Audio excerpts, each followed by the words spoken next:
You said that if the Nuremberg principles were applied, every post-World War II president would be indictable. It's probably true. Can we run down them real fast? What did Eisenhower do that you would indict him for?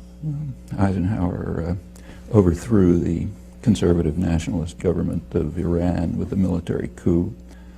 He overthrew the first and last democratic government in Guatemala by military coup and invasion, leading to years of, in Iran it led to 25 years of brutal dictatorship, finally overthrown in '79. In Guatemala it led to massive atrocities, which are still continuing. That's after almost 50 years.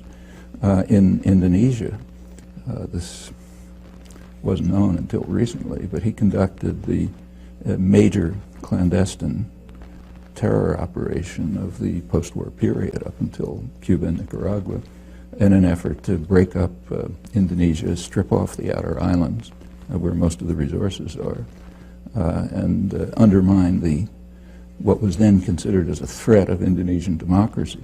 Indonesia was too free and open. It was allowing a political party of the poor to participate. They were gaining a lot of ground, so that Eisenhower supported and helped instigate a military rebellion in the outer islands. This is just for starters. These are all indictable offenses. What about Kennedy? Kennedy was one of the worst. Kennedy, first of all, invaded South Vietnam. During the Eisenhower administration, they had blocked a political settlement in 1954 and instituted a kind of a Latin American-style terror state, which had killed maybe 60 or 70,000 people by the end of the Eisenhower period, and had instigated a response, a reaction. Kennedy recognized that it couldn't be controlled internally, so he simply invaded. In 1962, about a third of the bombing missions were carried out by the U.S. Air Force in U.S. planes with South Vietnamese insignia, but U.S. pilot. He authorized napalm. He began the use of chemical weapons to destroy food crops. They began programs which drove millions of people into what amounted to concentration camps. Now that's aggression. In the case of Cuba, it was just a massive campaign of international terrorism, which almost led to the destruction of the world, led to the missile crisis. And we can continue.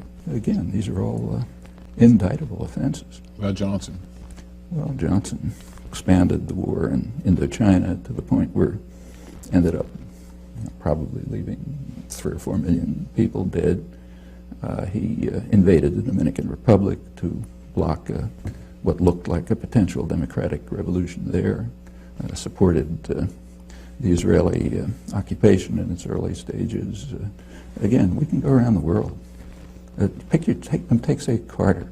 You know, I'll get there, but Nixon's next. Nixon, we don't even have to talk about. We can skip that one, okay? But Ford, then Ford. Well, Ford was only there for a short time, but long enough to endorse the Indonesian invasion of East Timor, which became about as close to genocide as anything in the modern period. They pretended to oppose it, but secretly supported, in fact not so secretly. The U.S., immediately after the invasion, the U.S. did join the rest of the world in formally condemning it at the Security Council. But Ambassador Moynihan was kind enough to explain to us, in his words, that his instructions were to render the United Nations utterly ineffective in any actions it might take to counter the Indonesian invasion. And he says proudly that he did this with considerable success. His next sentence says, in the next few months, it seems that about 60,000 people were killed. And then he goes off to the next topic. That's the first few months, went on to probably hundreds of thousands. Formally, the U.S. announced a boycott of weapons but secretly it increased the supply of weapons, including counterinsurgency equipment, so that the Indonesians could consummate the invasion. That's just a short period in office, but that's indictable. Seriously, in fact, that's a major war crime. Carter? Carter increased, as the Indonesian atrocities were increasing. They peaked in 1978. Carter's flow of weapons to Indonesia increased when Congress imposed human rights restrictions. By then there was a human rights movement in Congress to block the flow of advanced weaponry to Indonesia. Carter arranged through Mondale, vice president, to get Israel to send U.S. Skyhawks to Indonesia to enable Indonesia to complete what turned out to be near genocide, killing maybe a quarter of the population or something. In the Middle East, Carter just won the Nobel Prize. His great achievement was the Camp David agreements. The Camp David agreements are presented as a diplomatic triumph for the United States. In fact, they were a diplomatic catastrophe. At Camp David, the United States and Israel accepted, finally, Egypt's 1971 offer, which they had then, U.S. had rejected at the time, except that now it was worse from the U.S.-Israeli point of view because it included the Palestinians. In order to get Israel to accept Egypt's 1971 offer, after a major war and atrocities and so on, Carter raised military and other aid to Israel to more than 50% of total aid worldwide. Israel used it at once in exactly the way they said they were going to do, as every sane person knew, as an opportunity to attack their northern neighbor, first in 1978, then in 1982, and to increase integration of the occupied territories. And that's for starters. We can continue. Reagan? I don't think we have to talk about that one either. I mean, Reagan is the first president to have been condemned by the International Court of Justice for what they called the unlawful use of force, meaning international terrorism, in the war against Nicaragua. Again, that's just for starters. They also, the Security Council, endorsed it in 2 resolutions, both of which were vetoed by the United States. Bush won. Well, we can begin with the invasion of Panama. The invasion of Panama, which, according to the Panamanians, killed about 3,000 people, since it's never investigated. We don't know if that's true or not. This was done in order to kidnap a disobedient thug who had been supported by the United States right through his worst atrocities. Noriega. He was brought to Florida and tried for crimes that he committed mostly on the CIA payroll. Okay, that's aggression.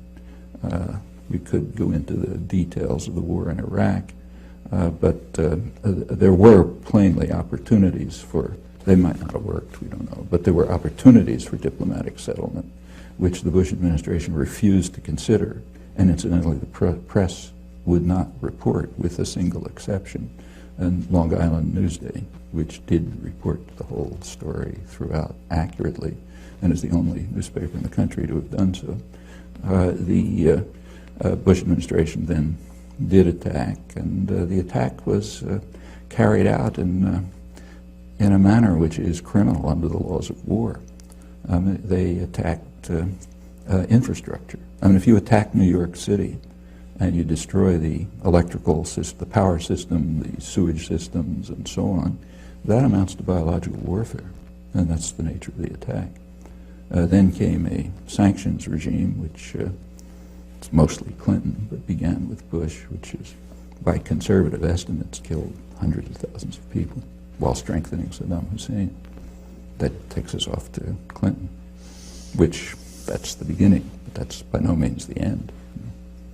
We can run through it. Well, we can run through that one case suffices. All right. But there are plenty of others. Bush too? Let's go on with Clinton. Okay. And one of Clinton's minor escapades, very minor, was sending a couple of cruise missiles to the Sudan to destroy what they knew to be a pharmaceutical plant. There was no intelligence failure. According to the only estimates we have from the German ambassador and the regional director of Near East Foundation, who does field work in Sudan, both of them estimate several tens of thousands of deaths from one cruise missile attack. It's pretty serious. If somebody did that to us, we'd regard it as bad news.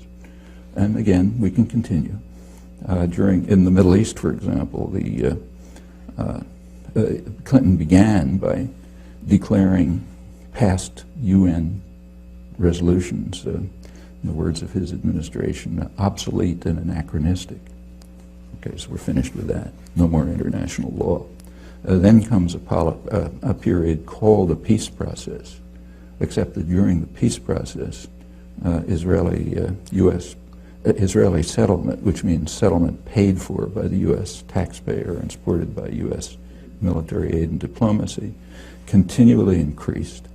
The most extreme year was Clinton's last year, the highest level of settlement, the highest since 1992. Meanwhile, the territories were cantonized, broken up into small regions with infrastructure projects and new settlement. I don't know what you call that, but it's under military occupation.